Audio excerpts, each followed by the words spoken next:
Hello everyone, मैं Prabhas Jha GS faculty Unacademy के platform से आप सभी का स्वागत करता हूं। Unacademy one stop solution for all competitive exam. क्यों मैंने बोला वन स्टॉप सॉल्यूशन, इसके लिए आप समझिए। आप 10,000, 20,000, 30,000, इससे भी कहीं ज्यादा, और नंबर अभी भी स्टिल काउंटिंग है, सभी एग्जाम के लिए ये बेस्ट प्लेटफॉर्म साबित हुआ है। चाहे बैंक हो, एसएससी हो, यूपीएससी हो, और डिफरेंट स्ट्रीम्स के लिए, क्योंकि ये लार्जेस्ट ऑनलाइन प्लेटफॉर्म है। और मैं अपने बारे में खुद क्या बताऊं, मेरा 6 ईयर का एक्सपीरियंस है और अभी तक मैंने 60,000 बच्चों से ज्यादा को पढ़ा चुका हूं। आप अनअकैडमी प्लस सब्सक्रिप्शन सब्सक्राइब करें। क्यों? क्योंकि यहाँ पे आपको बेस्ट मॉक टेस्ट, अनलेस आप टेस्ट नहीं देंगे आप एग्जाम क्रैक नहीं कर सकते। और इनका मॉक टेस्ट सबसे ज्यादा लोग यूज कर रहे हैं। क्यों? इनके पास सबसे ज्यादा सब्सक्राइबर हैं। क्योंकि सबसे ज्यादा सब्सक्राइबर होने के बाद सबसे ज्यादा फायदा क्या होता है, क्योंकि सब्सक्राइबर बढ़ने से क्या हो जाता है कि आपका कंपटीशन बढ़ता है। आपके पास बेस्ट मटेरियल है, बेस्ट कंटेंट टीम है, बेस्ट फैकल्टी है, 24/7 सर्विस आपको प्रोवाइड करना। कभी भी कहीं से भी आप कोई भी डाउट क्लियर कर सकते हैं। कंपटीशन करने के लिए जो सिलेबस होता है वो इन लोगों ने स्पेशल तरीके से तैयार किया हुआ, क्योंकि बेस्ट फैकल्टी इनको मदद करते हैं, बेस्ट कंटेंट टीम होता है और प्रीवियस ईयर क्वेश्चन के साथ ही आपको सॉल्यूशन देते हैं, प्लस डाउट सेशन देते हैं। और ये सारा चीज होता है एग्जाम होने के लिए। इसीलिए सबसे ज्यादा बच्चा अनअकैडमी सब्सक्राइब करके, सिर्फ सब्सक्राइब नहीं किया, क्रैक भी सबसे ज्यादा यहीं से कर रहे हैं। तो आप प्लीज अनअकैडमी सब्सक्राइब कीजिए, ठीक है। और आज का चैप्टर इन्फ्लेशन में पढ़ाने जा रहा हूं। देखते हैं इन्फ्लेशन में आज क्या नया मिलता है औरों से। एक चीज ध्यान रखेंगे कि जब भी आप कोई चैप्टर पढ़ें तो उसका थीम समझने की कोशिश करें। हमारे एग्जाम में क्वेश्चन का जो मोडस ऑपरेंडी है एक ही है, और वो है ऑब्जेक्टिव क्वेश्चन होता है। इसको दिमाग में रखना है। ऑब्जेक्टिव क्वेश्चन से क्या होता है कि आप सब्जेक्टिव भी पढ़ें तो आपका थीम ये होना चाहिए कि उस सब्जेक्टिव नॉलेज को कैसे ऑब्जेक्टिव में कन्वर्ट कर दें। तो हम शुरू करते हैं। इन्फ्लेशन क्या होता है? सिंपल है, एक प्राइस राइज। प्राइस राइज किस चीज का? गुड्स का, कमोडिटी का या आर्टिकल का, जो भी कह लें। और ये किस तरह का प्राइस राइज है इसको भी ध्यान रखना। परसिस्टेंट, तो 3 वर्ड मिला, एक परसिस्टेंट, प्राइस राइज और कमोडिटी आर्टिकल। इसी को दूसरे तरीके से क्या कह सकते हैं कि डिमांड अगर ज्यादा हो जाए सप्लाई से तो प्राइस क्या हो जाएगा? एक्सेलरेट करेगा, बढ़ जाएगा। तो इसको हम क्या कह सकते हैं? इन्फ्लेशन कह सकते हैं। और इन्फ्लेशन का क्या इंपैक्ट पड़ता है इकोनॉमी पे और इंडिविजुअल पे, ये भी हमें ध्यान रखना है।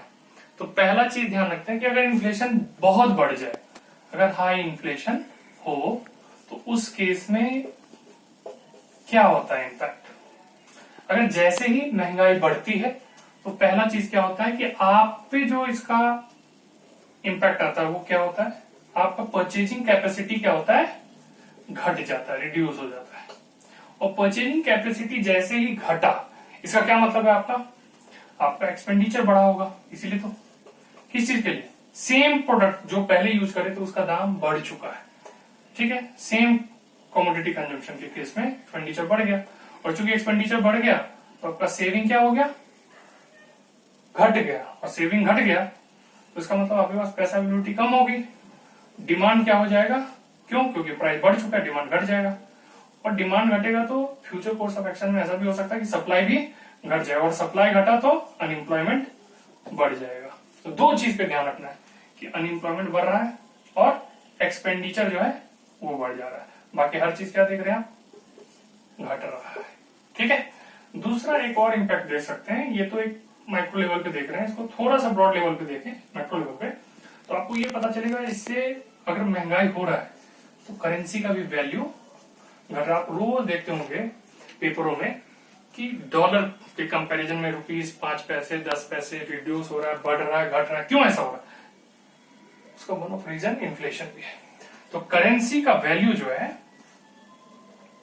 वो क्या हो गया? रिड्यूस कर गया। किसके? मतलब रुपीस का वैल्यू डॉलर की अपेक्षा में क्या हो गया? कमजोर हो रहा है। और जैसे करेंसी का वैल्यू रिड्यूस होगा तो उससे क्या हो जाएगा? इंपोर्टिंग कॉस्ट क्या हो जाएगा? जो इंपोर्ट करते हैं, इंपोर्टिंग कॉस्ट क्या हो जाएगा? प्राइस क्या हो जाएगा? बढ़ जाएगा। और अगर इंपोर्टिंग कॉस्ट बढ़ गया, जैसे हम मोबाइल ला रहे हैं उसका प्राइस बढ़ गया, अगर इंपोर्टिंग कॉस्ट बढ़ रहा है, प्राइस बढ़ रहा है, तो इसका कॉन्सिक्वेंशियल इंपैक्ट ये होगा कि आपका लायबिलिटीज बढ़ जाएगा। क्यों? करंट अकाउंट डेफिसिट इंक्रीज हो जाएगा। ठीक है, तो इन सब चीजों को फिर से एक बार समझते हैं। मैंने बोला इन्फ्लेशन में तो क्या होता है? Price rise. ठीक है, या इसी को दूसरे तरीके से क्या लिख सकते हैं? Demand greater than supply. और अगर महंगाई ज्यादा हो जा रहा है तो क्या होगा? ठीक है, पहला चीज है परचेजिंग कैपेसिटी आपका घट रहा है, एक्सपेंडिचर बढ़ जा रहा है, सेविंग घट रहा है, डिमांड घट रहा है। डिमांड घटेगा तो सप्लाई भी घटेगा, स्वाभाविक सा। और अनएम्प्लॉयमेंट बढ़ जा रहा है। दूसरा चीज मैंने क्या देखा? करेंसी का वैल्यू घट रहा है, ये मैक्रो लेवल पे देख रहा है। और इंपोर्टिंग कॉस्ट जो है, इंपोर्ट जो भी चीज कर रहे हैं उसका प्राइस बढ़ गया, क्योंकि बढ़ गया तो आपको ज्यादा डॉलर देना पड़ेगा, तो इसका मतलब लायबिलिटीज आपकी बढ़ती चली जाएगी अगर इन्फ्लेशन, हाई इन्फ्लेशन सस्टेन कर रहा है तो। और इससे दो चीज और इम्पैक्ट पड़ता है, इन्वेस्टमेंट क्लाइमेट भी बर्बाद हो सकता है। क्या होता है? इन्वेस्टमेंट क्लाइमेट क्या होता है? खराब होता है, वो भी रिड्यूस हो जाता है। आगे बढ़ते हैं, जानने का कोशिश करते हैं कि और क्या चीज है जो इन्फ्लेशन में इंपॉर्टेंट है एग्जाम के पॉइंट ऑफ व्यू से। जरा टाइप्स ऑफ इन्फ्लेशन पता है?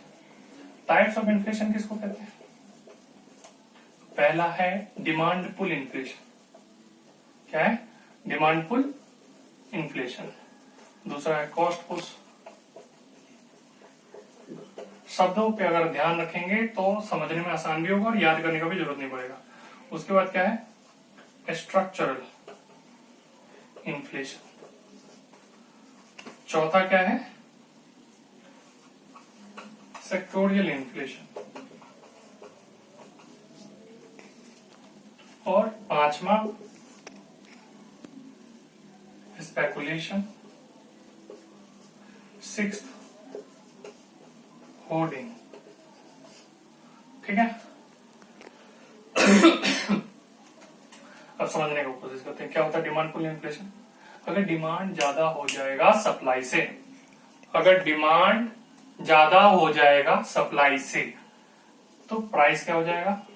बढ़ जाएगा। अब गौर करके देखिए, ये शब्द तो खुद ही इसमें लिखा रहा है, डिमांड क्या कर रहा है? पुल कर रहा है। अगर डिमांड बढ़ रहा है तो किसको बढ़ा रहा है? इन्फ्लेशन। डिमांड किसको कर रहा है? पुल कर रहा है। तो महंगाई क्या हो रहा है? बढ़ जा रहा है। कॉस्ट पुश क्या होता है? किसी भी चीज का कॉस्ट कब बढ़ता है? किसी का लागत जब बढ़ जाए तो स्वाभाविक है उसका वस्तु का दाम बढ़ना ही बढ़ना है।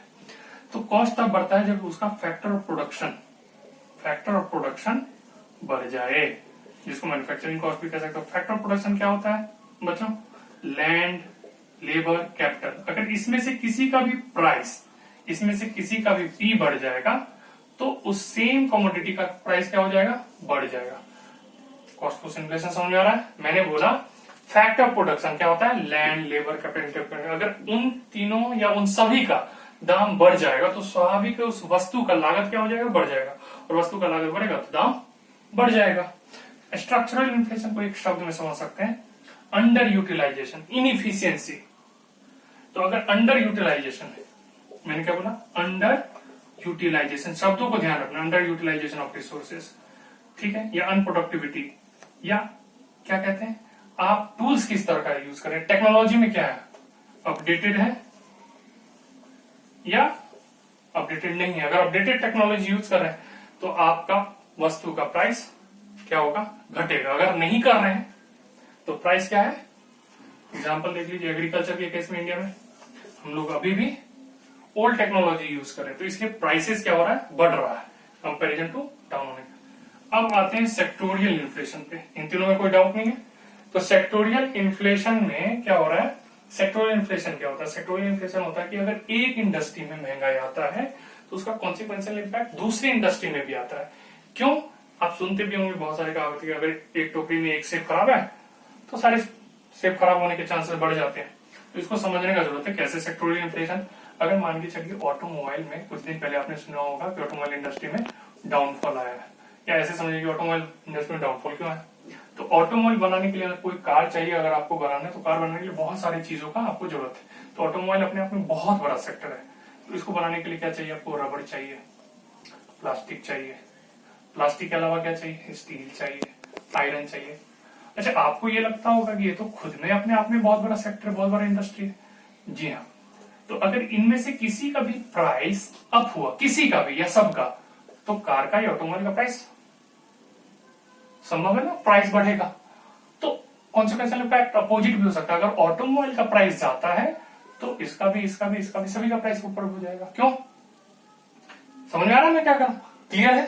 कहने का मतलब क्या है कि हर इंडस्ट्री एक दूसरे इंडस्ट्री से इंटरलिंक्ड है। अगर एक जगह महंगाई आएगा तो धीरे धीरे सारे इंडस्ट्री को अपने अंदर समाएगा। फिर क्या है? स्पेकुलेशन। आपने सुना होगा, इसको ज्यादा समझेगा तो अपने एक शब्द समझ जाएंगे आप, र्यूमर। मार्केट में कभी कभी अफवाह भी क्या करता है? महंगाई बढ़ाने का काम करता है। ठीक है। और उसके बाद क्या होता है? होर्डिंग समझते होंगे। होर्डिंग क्या होता है? Black marketing.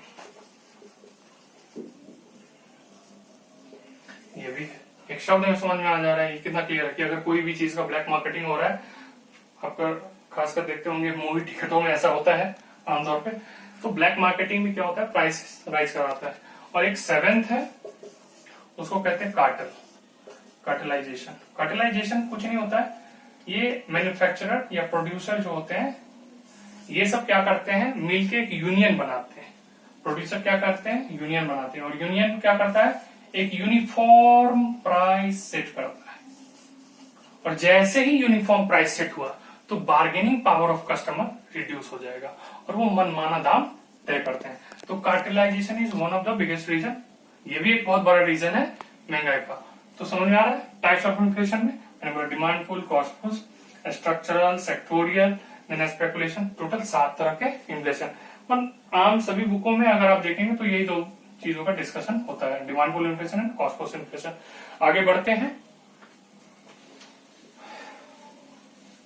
Then we will discuss stages of inflation. क्योंकि महंगाई जब बढ़ता है तो उसका अलग अलग रेट ऑफ इन्फ्लेशन होता है। तो स्टेजेस ऑफ इन्फ्लेशन कैसे हम देखेंगे, इसको भी कैटेगरी में बांटा गया है। क्रीपिंग इन्फ्लेशन, दूसरा ट्रॉटिंग इन्फ्लेशन, तीसरा गैलोपिंग इन्फ्लेशन और चौथा हाइपर इन्फ्लेशन। क्रीप मतलब क्या होता है बच्चों? मैंने बोला कि बार बार आपको एक ही चीज काम करना है कि आपको वर्ड पे ध्यान देना कि आपको याद रहे। क्रीप मतलब होता है रेंगना। तो महंगाई अगर रेंगेगा, कहने मतलब बहुत स्लो है, बहुत धीरे, तो इसको सीधा सा ध्यान रख लेंगे 0 से 4% के बीच में जो भी महंगाई स्तर रहेगा। अगर हम कंज्यूमर मार्केट सीपीआई के तहत अगर रेट ऑफ इन्फ्लेशन क्या है 2% है 3%, तो वो किस कैटेगरी का इन्फ्लेशन है? Creeping inflation. अगर एग्जाम में आएगा। ट्रॉटिंग मतलब क्या होता है? इसको और आसान कर देते हैं, लिख देते हैं वॉकिंग। कहीं कहीं पे तो ये रनिंग भी लिखा होता है। तो एक आम आदमी वॉक कितने स्पीड से कर सकता है? 5 से 10% मान लेते हैं, ऐसा याद करने में आसान हो जाएगा। अगर 5 से 10% के बीच में महंगाई बढ़ रहा है तो वो क्या कहलाएगा? Trotting inflation. सिंपल है। पहला क्रीप रेंग रहा है तो वो 0 से 4% या 0 से 3% भी लिख सकते हैं, कोई। ट्रॉटिंग इन्फ्लेशन को मैंने क्या लिखा? वॉकिंग या running inflation. Then galloping inflation. Galloping inflation क्या होता है? 10 से 20% के बीच में जो महंगाई बढ़े उसको क्या कहते हैं? Galloping inflation. पर रेयरेस्ट बुक्स हमने देखे तो यहाँ पे कभी कभी ये भी लिखा होता है कि ये 2 डिजिट से, मतलब 20%, मतलब 2 डिजिट हो गया, से 3 डिजिट तक में इन्फ्लेशन चला जा सकता है। इस तरह के भी इन्फ्लेशन को क्या कहते हैं? Galloping. And the last one is hyper inflation. Hyper मतलब ही क्या होता है? टेम्पर। हाइपर कब हो जाता है? गुस्सा कब हो जाता है? अनकंट्रोल कुछ होता है, कुछ ऐसा चीज जो आपने इमेजिन नहीं किया हो। तो हाइपर मतलब अनकंट्रोल होता है। ये कब होगा जो ऐसा इन्फ्लेशन कि अनकंट्रोल हो जाए? तो ये 3 केसेस में नॉर्मली देखा जाता है। वॉर के केस में, नेचुरल डिजास्टर, और तीसरा कौन सा है? तीसरा हमें देखना है बनाना रिपब्लिक। वॉर का बर्निंग एग्जांपल था। दुनिया में पहली बार जो हाइपर इन्फ्लेशन आया था वो है जर्मनी में। और अभी अगर प्रेजेंट की बात करें तो प्रेजेंट में हाइपर इन्फ्लेशन कहां पे चल रहा है? वेनेजुएला में। ठीक है। बनाना रिपब्लिक वो इकोनॉमी होता है, क्या होता है? बनाना रिपब्लिक वो इकोनॉमी होता है जहां पे इंडस्ट्रियली बैकवर्ड हो इकोनॉमी और जहां पॉलिटिशियन करप्ट हो। तो करप्ट पॉलिटिशियन और इंडस्ट्रियली बैकवर्ड, जहां पे इंडस्ट्री में न तो रोजगार क्या होगा? कम हो जाएगा, महंगाई क्या हो जाएगा? बढ़ जाएगा। तो ये सारे रीजन है। ठीक है। तो ये आज के लिए इतना ही। ठीक है। सभी को धन्यवाद।